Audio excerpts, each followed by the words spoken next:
Well, I think today's the day. Let's take a tour of my sauna. Let's go. It's Henry, my dog. So first off, this is my sauna. This is a Overland Sauna. A lot of people are going to be familiar with, like, perhaps Sweat Tent, if you've heard of them. Ultimately, I decided to go with their product because their actual stove is made in the USA, and they had done testing on off-gassing on the tent as far as like if it getting hot and like chemical exposure. And so I'm giving you a little bit of an overview because I think some people are like, what do you do with it? How do you handle it?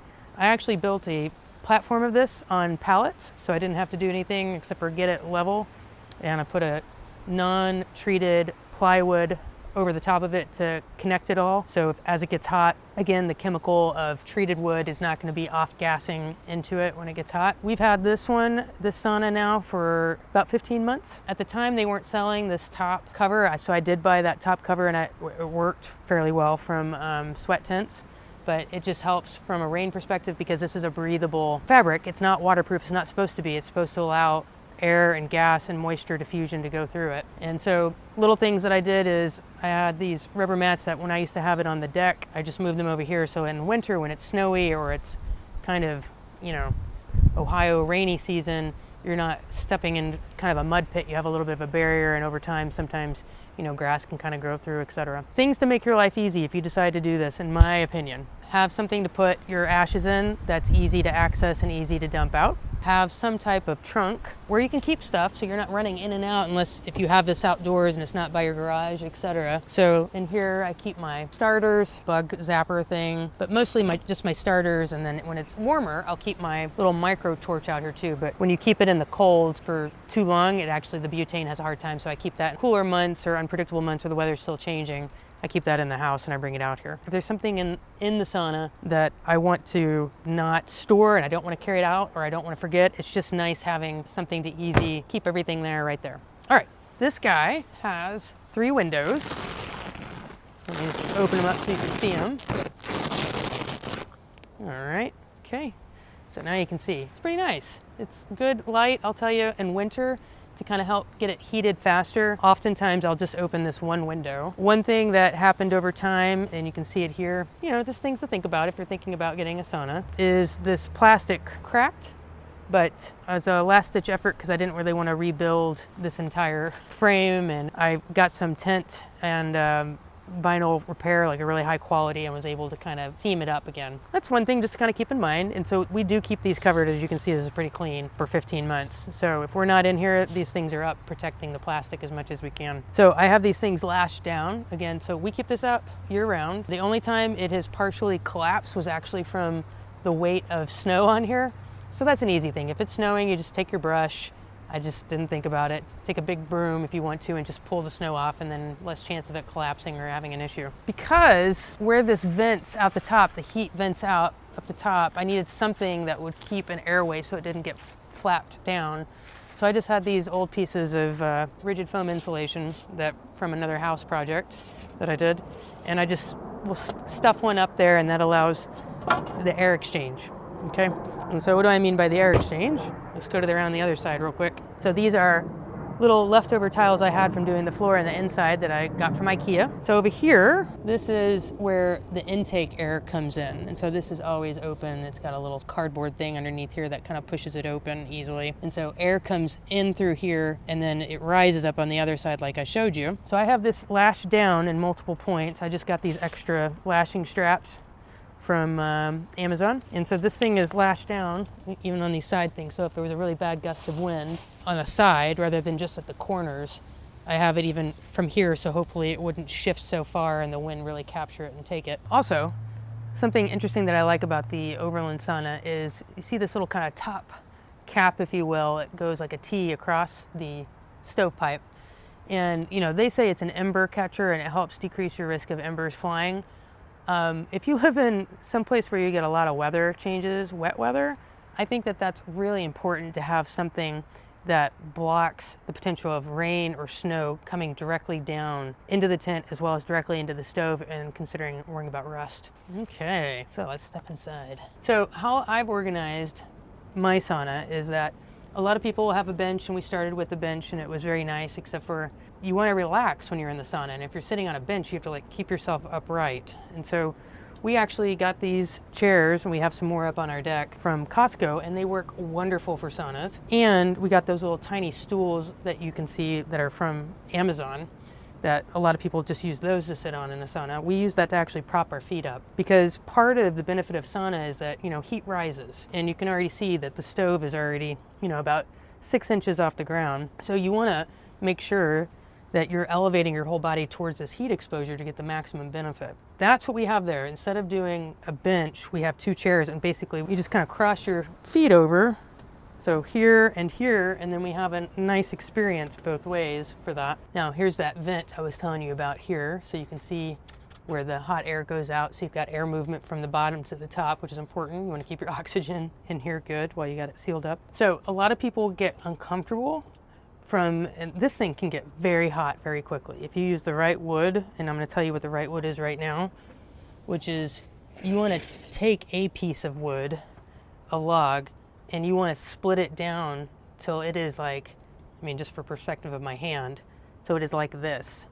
And it also allows any wood that's kind of moist, has too much moisture content, which would be over 20%, is going to smoke and it's not going to burn. So if you take a moisture meter, so you want it definitely less than that. The drier, the more it's going to burn faster. So, I guess the perfect sweet spot that I've read is somewhere probably around 12 to maybe 16% moisture. But when you split it down and you allow it to dry out, it's going to be much better.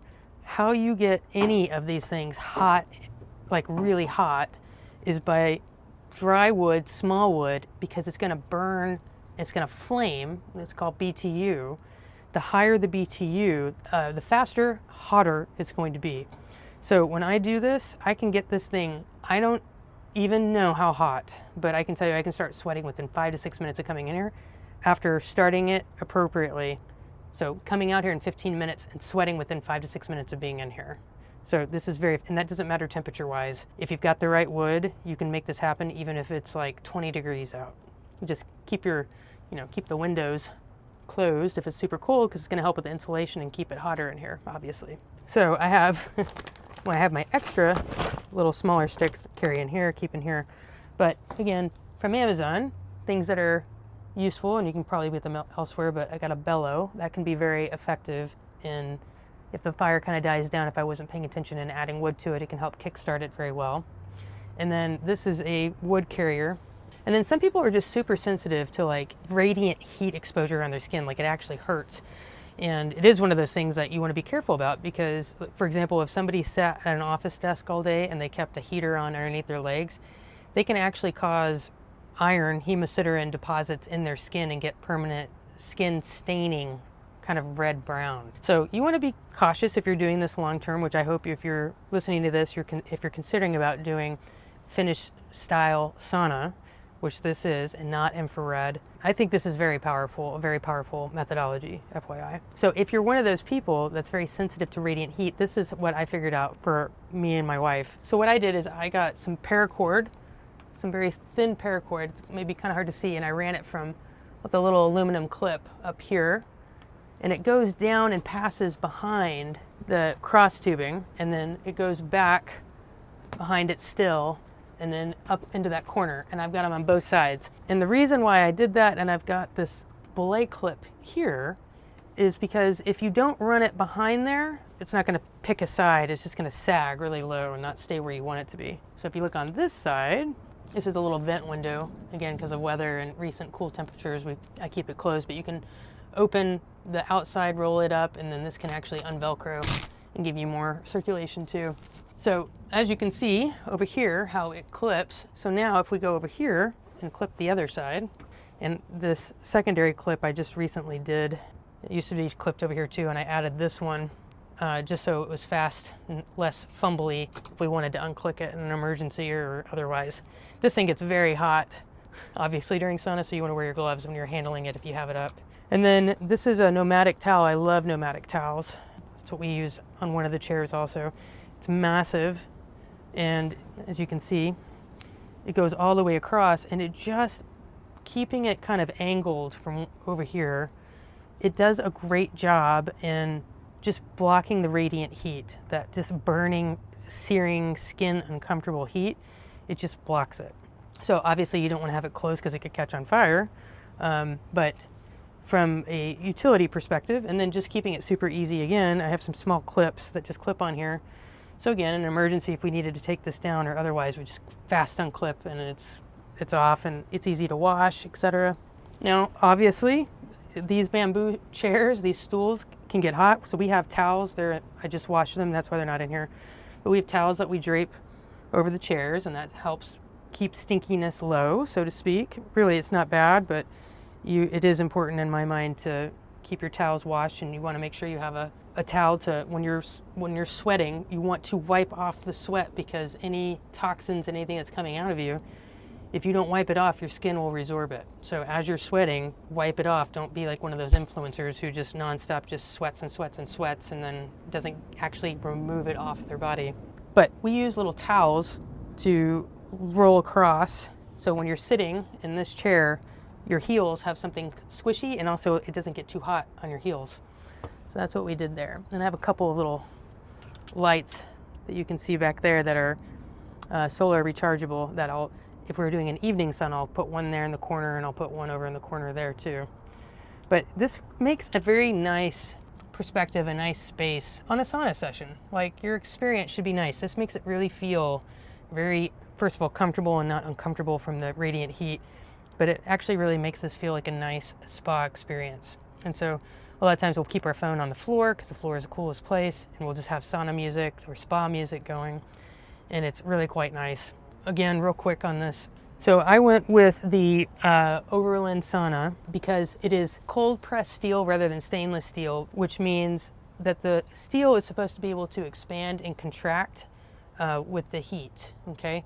And with a regular one, there's a chance that any places where it's welded, they break free. And that's why Overland Sauna went with a different type of metal. Now, it does, as you can see, they call it patina, slightly oxidized and rust. So I'm hoping this will last at least a couple of years. So far, so good. And you can take some sandpaper, they said, and if it's bothersome, you could take like a wet dry vac and sandpaper and kind of clean it up if you wanted to. I just don't really have an interest in doing that right now. And it has these little hooks on the side where this box, if you wanted to, you could hang it, you can see the little edge over there, on the sides. Okay, obviously this would be on this side, the way the stove is facing, so it doesn't catch the tent on fire. But we elected just to put it on top because it does a good enough job, and the radiant heat was so high, we could get this so hot that it was really uncomfortable. And so now that we've kind of got our nice radiant heat blocker up, I definitely don't want that catching on fire, so we just keep that on top. So when you open this up, this is where you control your oxygen flow. And when you open it, there's two little plates that overlap on each other. And all you do is, with your heat protective gloves on, you grab, once it's cooled off, like the next morning, for example, you just empty these trays into whatever you're going to dump your ashes into, like I was showing you my bucket outside earlier. And then I just use a little old fireplace shovel and scrape the remainder out of it, and then we're good to go.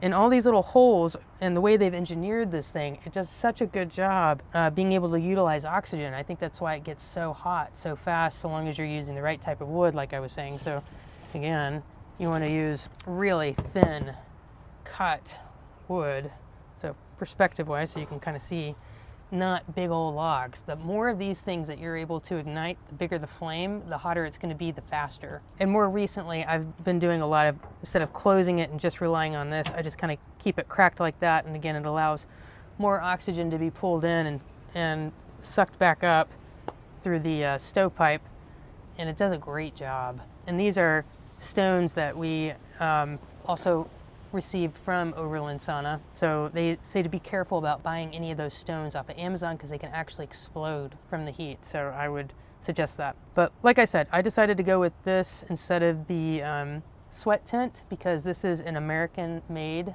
product, American company. And looking at the durability, looking at how the ease is, the sweat tent has like a little drawer that's where you empty the ashes, and it feels a little cumbersome to me. It really is quite fast. You put your gloves on, then you don't get ashy hands or anything like that. This really does work quite well. And these are 2 tiles that I bought from Lowe's, pieces of ceramic tile, honestly, so it didn't scratch the wood, one. And then two, it just gives me a little bit more peace of mind about heat exposure directly to the wood as well. Heat rises no matter what, but these are very hot contact points. I wanted that on there too. So it's little modifications that I made.